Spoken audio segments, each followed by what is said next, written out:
दोस्तों नमस्ते। क्या करें, गंदा है पर धंधा है, करना ही पड़ता है। जब बात धंधे की आती है तब सब कुछ भूल जाना पड़ता है। माँ बाप बेटा सब कुछ भूल जाना पड़ता है। वैसे तो कांग्रेस पार्टी में सोनिया गांधी को सब सोनिया माँ के नाम से पुकारते हैं। वो गोविंदा ने कहा था ना कि सोनिया मेरी माँ है और मैं अपनी माँ को मनाने के लिए जा रहा हूँ। बहुतांश कांग्रेस कार्यकर्ता सोनिया गांधी को अपनी मां मानते हैं, लेकिन जब बात धंधे की आती है तब मां को छोड़कर धंधे को मां बोला जाता है। और यही बात कांग्रेस पार्टी को बार बार खत्म करते आ रही है। हाल ही की बात है पश्चिम बंगाल की। पश्चिम बंगाल से जो सांसद चुन के आते हैं अधीर रंजन चौधरी, जो संसद के नेता भी है, वो अधीर रंजन चौधरी जो कोलकाता में या पश्चिम बंगाल में ममता बनर्जी के सरकार के खिलाफ लड़ रहे हैं। सरकार के खिलाफ एक डेयरी के प्रोजेक्ट में उन्होंने कोर्ट में एक PIL भी दाखिल की है। उसी के बारे में काम चल रहा था। ममता बनर्जी दिक्कत में आ रही थी, लेकिन ममता बनर्जी के लिए दौड़े चले आए पी चिदम्बरम जी। हाँ, वही पी चिदम्बरम जो कांग्रेस के शीर्षस्थ नेता है। अब अधीर रंजन चौधरी पश्चिम बंगाल में ममता सरकार के खिलाफ लड़ रहे हैं और उसी में ममता सरकार को बचाने के लिए अपना धंधा आगे बढ़ाकर पी चिदम्बरम चले आए। अब पी चिदम्बरम ममता बनर्जी के फेवर में खड़े हो गए कोर्ट में, तो कोलकाता की कांग्रेस को यह कैसे रास आएगा। उन्होंने सीधा इसके खिलाफ आंदोलन शुरू कर दिया। आंदोलन भी कहां, तो कोर्ट के सीधा सामने ही। जैसे ही अपना कोर्ट का काम खत्म करके पी चिदम्बरम बाहर आए, वहां पे उन्हें आंदोलनकारियों का सामना करना पड़ा। पी चिदम्बरम को दलाल चिदम्बरम बोला गया। अब दलाल क्यों बोला जा रहा है? क्या सच में चिदम्बरम कांग्रेस पार्टी के लिए दलाल बनते जा रहे हैं? क्या कांग्रेस पार्टी के सम्मान या उनके नेताओं का सम्मान इससे ज्यादा महत्वपूर्ण चीज पी चिदम्बरम को अपना पेशा लग रही है? ऐसे ही होता आया है। बहुतांश वकील ये कांग्रेस के लिए जो काम कर रहे हैं वो अपना धंधा भी करते हैं, अपना बिजनेस भी करते हैं, अपनी प्रैक्टिस भी करते हैं। धंधा शब्द किसी को गलत लगेगा, लेकिन जो काम किया जाता है प्रोफेशन को आमतौर पे धंधा ही बोला जाता है। अब कपिल सिब्बल भी अपना काम करते हैं, लेकिन कपिल सिब्बल ने अब तक कांग्रेस के विरोधियों के केसेस ज्यादा नहीं लड़े हैं। वो कांग्रेस के फेवर वालों के केसेस में ही लड़ते आए।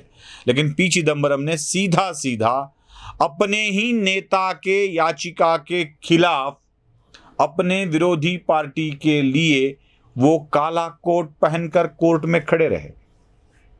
कांग्रेस नेताओं को अपने पार्टी की जरा भी फिक्र नहीं है, यही दिखाई दे रहा है। पी चिदम्बरम के खिलाफ इसीलिए कोलकाता में धरने दिए गए। क्या हुआ है आप देख लीजिए।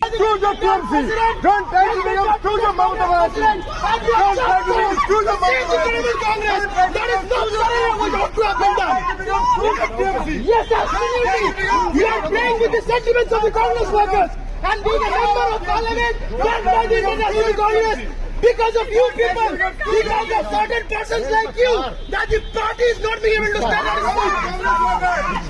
It's just because of leaders like you that we are suffering in West Bengal. It's just because of leaders like you that the party is suffering in West Bengal. It is just because of leaders like you. It's just because of the leaders like you. You are a member of the International Congress. You are a national member of the International Congress. And you have done this. And you have done this. Mr. Chidambaram, we speak on you. You should go back. अब चिदम्बरम को दलाल कहा गया। यहां तक कि एक महिला वकील ने अपना कोट भी निकालकर चिदम्बरम पर फेंक दिया और कहा कि यू गो बैक। ऐसा साइमन गो बैक कहा जाता था, लेकिन अब पी चिदम्बरम को चिदम्बरम गो बैक कहा जा रहा है। चिदम्बरम को दलाल कहा जा रहा है। कांग्रेस के साथ ऐसे ही हो रहा है।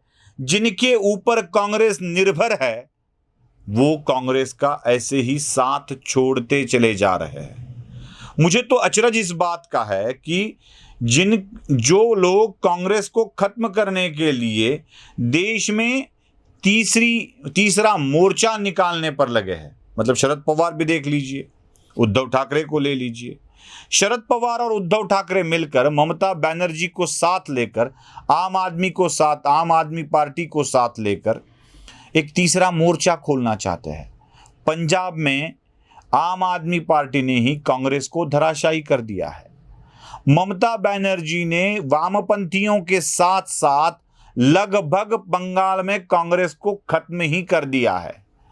दूसरी पार्टी के रूप में वहां बीजेपी उभर आई है, कांग्रेस खत्म हो चुकी है। अगर आप आंध्र प्रदेश में जाओगे तो वहां के कांग्रेस पार्टी को भी खत्म करके यहां तो बात यहां तक आ गई है कि कांग्रेस के ही नेता आंध्र प्रदेश में कांग्रेस को छोड़कर अपनी इंडिपेंडेंट पार्टी बना चुके हैं और कांग्रेस को ही धराशायी कर वो प्रदेश के मुख्यमंत्री बन चुके हैं। अब उनको साथ लेने की बात हो रही है। अगर आप तेलंगाना में जाओगे तो टीआरएस ने लगभग कांग्रेस को वहां भी मात दे रखी है। इन्हीं पार्टियों को साथ लेकर चलने वाले उद्धव ठाकरे के मुख्यमंत्री पद का आधार है कांग्रेस पार्टी, आधार है कांग्रेस पार्टी। अगर कांग्रेस के नेतागण ही शीर्षस्थ नेता, अब शीर्षस्थ नेता बचे ही 3 हैं, एक सोनिया गांधी, दूसरे राहुल गांधी और तीसरी प्रियंका गांधी। अब ये शीर्षस्थ नेता ही अपने पार्टी को खत्म करने वाले लोगों को सपोर्ट दे रहे हैं, तो पी चिदंबरम का उनकी क्या गलती है? अगर वो जाते हैं कांग्रेस पार्टी को सपोर्ट करने की जगह तृणमूल कांग्रेस को सपोर्ट करते हैं, तो पी चिदंबरम की इसमें गलती क्या है? क्यों गुस्सा करे बेचारे कांग्रेस वाले? अब उनके पास कोई चारा भी नहीं है ना कोलकाता के कांग्रेसजनों के पास कि वो अपना गुस्सा किसके ऊपर निकाले। ममता बनर्जी तो कांग्रेस छोड़ के निकल चुकी थी, कांग्रेस को ममता बनर्जी ने भी धोखा दिया है। अब उन्हीं के साथ चिदंबरम जा रहे हैं तो बची कुची कांग्रेस तो गुस्सा करेगी ही करेगी ना। पी चिदंबरम का यही कदम एक आश्चर्यजनक कदम है जो कांग्रेस पार्टी के लिए लगभग खत्म करने की कगार पर ले जा रहा है। यही बात कांग्रेस के नेताओं को समझ में नहीं आ रही है। यही दुखड़ा है कांग्रेसी कार्यकर्ताओं का। वीडियो पसंद आए तो लाइक, शेयर और सब्सक्राइब जरूर कीजिएगा। धन्यवाद।